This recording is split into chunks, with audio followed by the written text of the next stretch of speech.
Hi friends, நம்ம evening snacks செய்ய போகிறோம். எப்படி செய்கிறதுன்னு பார்க்கலாமா?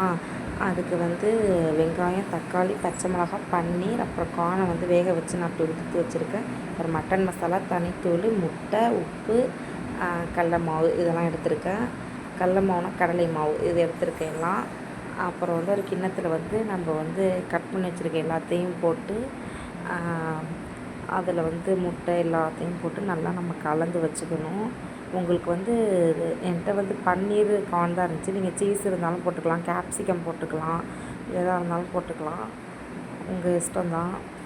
இது கண்டிப்பாக செஞ்சு பாருங்கள் ஃப்ரெண்ட்ஸ், சூப்பராக இருக்கும். நான் வந்து 4 முட்டைக்கு வந்து அரை கப்பு கடலை மாவு எடுத்திருக்கேன்.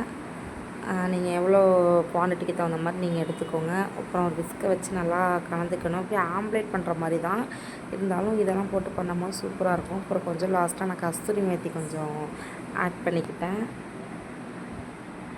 ஆம்லேட் கலப்போம்ல அதேமாரி நல்லா கலந்து வச்சுக்கணும். அப்புறம் வந்து ஸ்டவ்வில் வந்து ஒரு தவா வச்சு அதில் வந்து ஆயில் ஊற்றி நம்ம வந்து அந்த கலந்து வச்சுருக்க எக்கை வந்து ஒரு 2 கரண்டி புளி கரண்டியில் ஊற்றினா கொஞ்சம் நல்லாயிருக்கும். ஊற்றி வச்சுக்கணும்.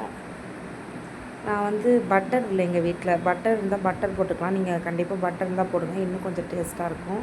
நான் ஆயில் இருந்ததால் அதான் போட்டுக்கிறேன். நம்ம ஆம்லேட் மாதிரி டபுள் சைடு நல்லா பரட்டி வச்சுக்கணும்.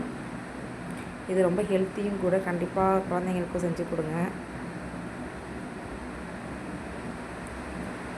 எனக்கு அப்புறம் வந்து டொமேட்டோ கெச்சப் வச்சு சாப்பிட்டா சூப்பராக இருக்கும். எனக்கு 4 முட்டையில் வந்து 4 ஆம்லேட் கிட்ட வந்துச்சு. நீங்கள் கண்டிப்பாக செஞ்சு பாருங்கள். அப்புறம் கூட வந்து கேக்காவும் வச்சு சாப்பிட்டோம். கண்டிப்பாக ஈவினிங் ஸ்நாக்ஸ் செமையாக இருக்கும், செஞ்சு பாருங்கள்.